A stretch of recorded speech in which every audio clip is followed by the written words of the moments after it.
So in the Christmas story, Charles Dickens writes of Ebenezer Scrooge, and he's visited by the ghost of Christmas past and shows what he used to be. And then he's visited by the ghost of Christmas present that shows him kind of what he is now and how the things he used to have are not there. And so I want to tell you, I want to think a little bit about the ghost of Christian present.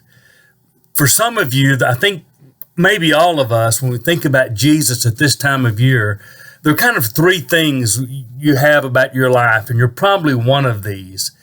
Either you're fairly happy with your life, you had a Christian past, or at some point in your life, you committed your life to Jesus, and you're not doing everything exactly like you want, but really your life's pretty good. You're trying to be faithful to Jesus. You're doing better at the good things, and you're doing less of the things that don't reflect Jesus. And I say to you, good for you, and I'm happy about your Christian present.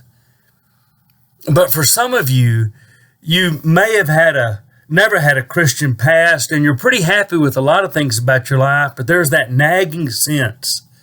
Maybe there'd be something different or better.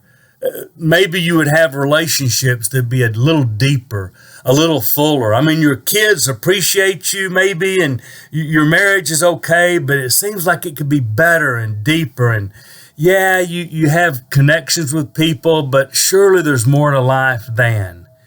Maybe you really don't get a sense of purpose in your life, or maybe there's that nagging sense that peace really isn't there like you'd like it to be, or joy, or hope, or love. And so I'm going to tell you that if you've got that nagging sense, I think Jesus is the one that fills that emptiness, that fills that void. Many of us have been maybe where you are.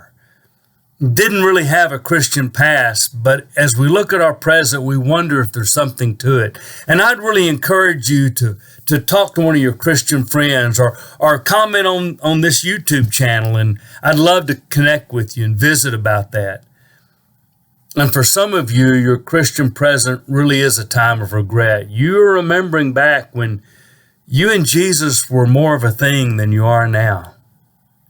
And you wonder, what would my life look like if I'd continued to pursue Jesus, if I hadn't gone down this path, if I hadn't taken that turn, if I hadn't made this choice? And I want to tell you, if you had a relationship with Jesus, he always wants you to come back.